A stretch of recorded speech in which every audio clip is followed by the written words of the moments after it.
In today's video, we're going to get to the bottom of this. Are HIDs better than LEDs in these RAM projector headlights? Let's find out.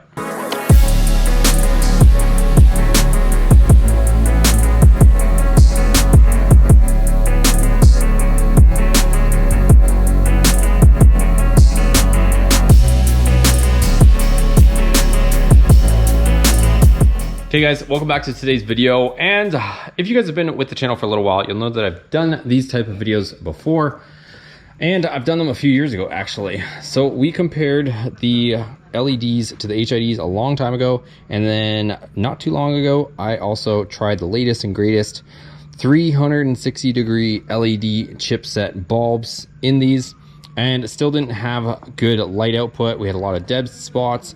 There was like a bat wing. If you guys are interested in that video, check it up above here. But what I want to do in this video, some guys are claiming that, oh, you know, maybe it's not clocked right. I'll give you guys the benefit of the doubt. Everyone said to clock them at 3 and 9 o'clock. So we'll go ahead, we'll clock those to that position, but we'll also change out one side for an HID kit. I swear by these kits. I've tried a bunch of different bulb combinations in the past, and I found that the HID kit worked the best. But we'll go head to head with that. We'll change the bulbs to 3 and 9 o'clock position with the HID chips, and we will install this 55-watt HID kit. These back covers have already been modified. They're already ready to go. It's already got the wires coming through. This was from one of my previous vehicles, so it's gonna be pretty simple and quick to put this on. So we'll go ahead, we'll pop out a headlight, throw in the HID kit on one side, and then like I said, we'll do 3 and 9 on the other side, and we'll go head to head and see what's up. So let me get down to it. If you guys want to know how to remove the headlights, I'll link that video above here. I've already done it. You guys can check out exactly how to remove your grille and headlights in that instructional video, but I just want to get down to it on this one. So here's the LED kit, you guys. It looks good. I like the appearance, but you can even probably see it in the camera there. There's that huge dead spot there. But we'll clock it, we'll change one side out with HID, and we'll see what happens. So we've got both of our headlights off. Let's take this one off and we'll clock the LED in this one. So we got the cover off. We're gonna go ahead, take this out, and just so you guys know, same as last time, this wire corresponds with the chip. So I had them before at I guess 12 and 6, because that was the original orientation of the bulb, but everyone swears that it needs to be the other way, so let's try it. So we're gonna orientate it like that. So our pigtail is gonna have to be at the bottom to get that alignment. So let me clock this, which is done by a little set screw on here, and then we'll get this back in. All right, and just so nobody thinks I'm being unfair, like I said, that lines up with that pigtail. You can see it's in that position. And when I put the bulb in, turn it clockwise, you can see the pigtail is right at the bottom. So we're straight up and down with this thing. So everyone says it's gonna make a difference. If not, we're taking them out. We might put them on the high beams, we'll see though.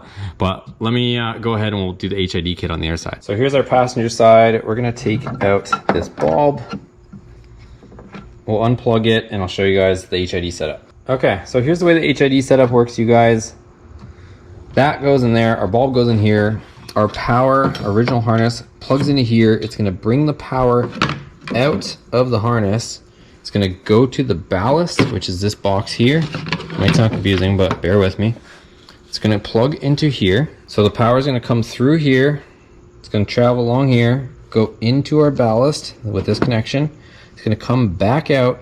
It's gonna come out on these two leads, which are gonna connect to our bulb leads, which is these two here. And that just goes back to our bulb. So essentially you're bringing the power out to go through this ballast, which is amplifying the power and bringing it back to our bulb. So that's why we have to come out of the headlight, is to mount this ballast on the outside.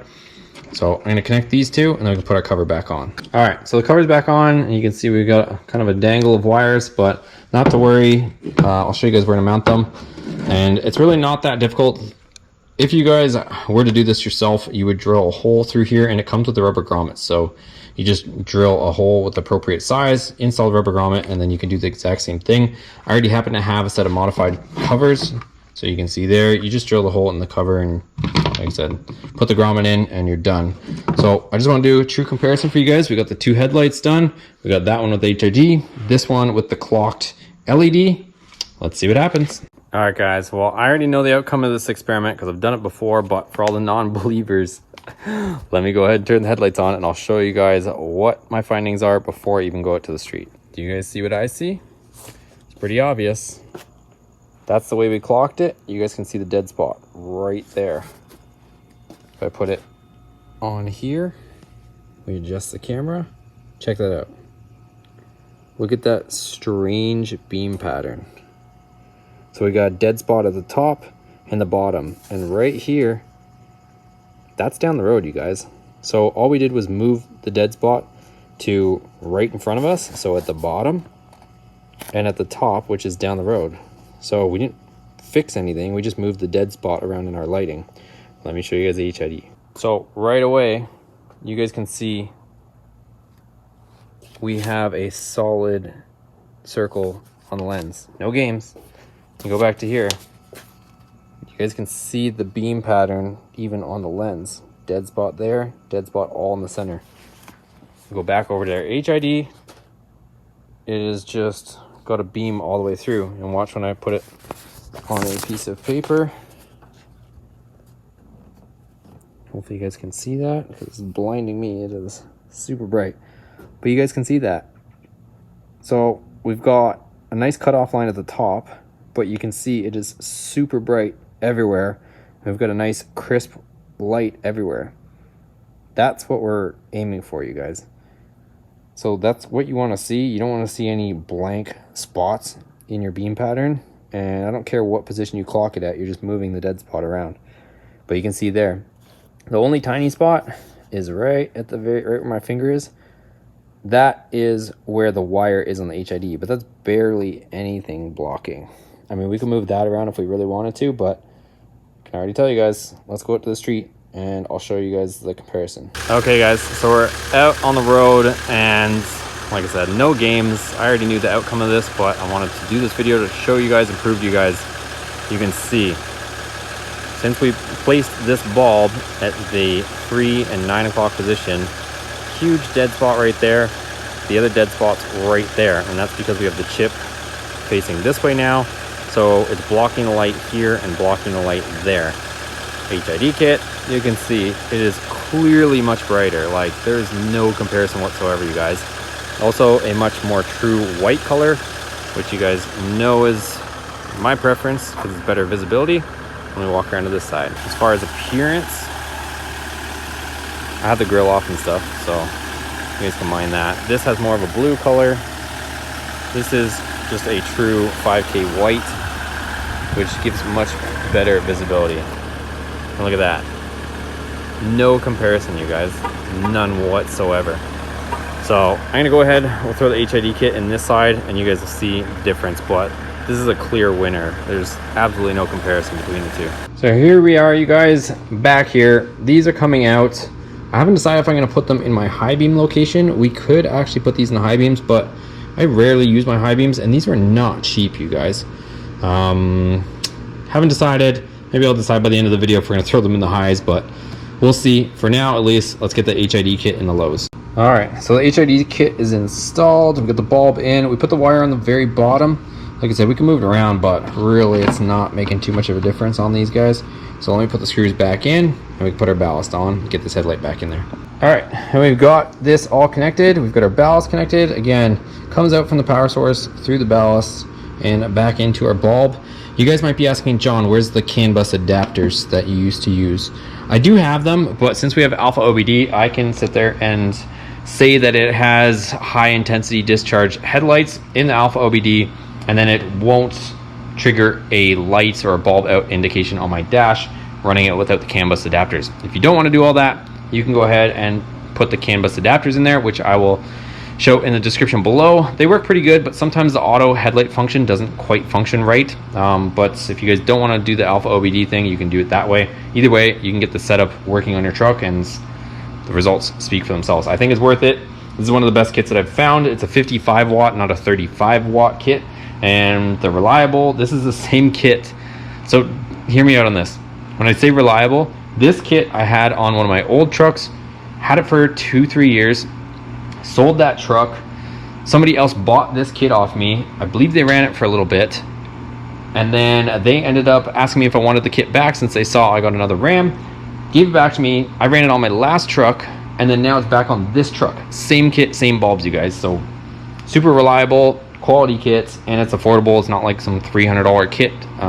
It's just a really good priced kit that works and does what it needs to do. So let me put this on. I'll show you guys where I mount my ballast as well on the truck. So on the driver's side, the ballast, you guys could try to mount it somewhere, but there is the washer bottle, so definitely don't try to mount it to that, or you can mount it anywhere. I find the easiest place is just to put it in the bottom of the fuse box. It tucks in nice right here. There's a bunch of other wires going here. You can literally just stuff it in there.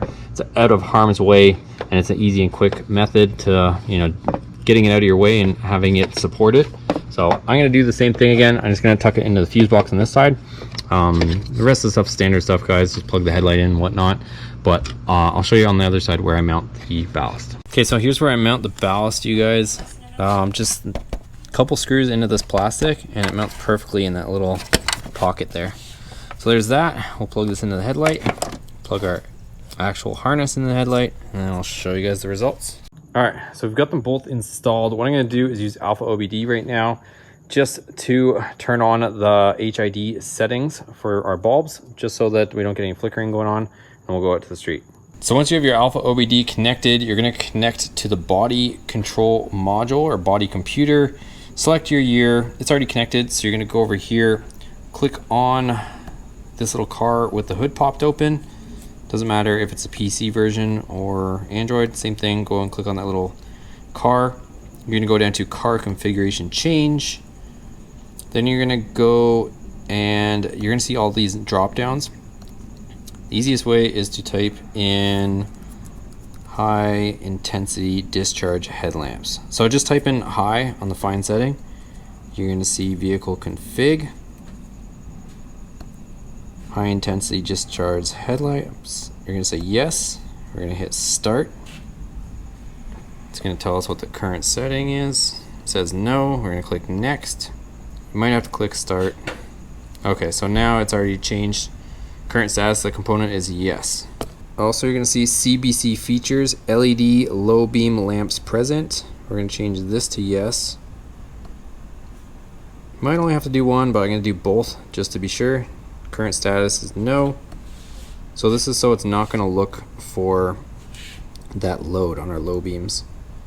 Okay, procedure completed, and we're all set. So we can exit out, and we're not going to get a bulb out indication or any flickering going on now. Here we are out on the street, and you can clearly see tons of light, no dead spots anywhere whatsoever.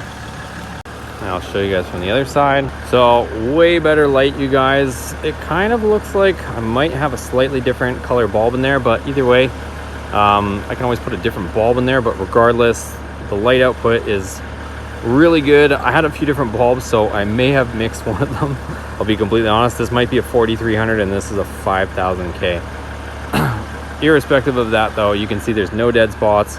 We got lots of light output, and yeah, there's no dead spots whatsoever. So pretty sure you guys can make the judgment call for yourself on which one is actually better. All right guys, so that's a wrap for today's video. So you guys can clearly see the HIDs are much better than the LEDs.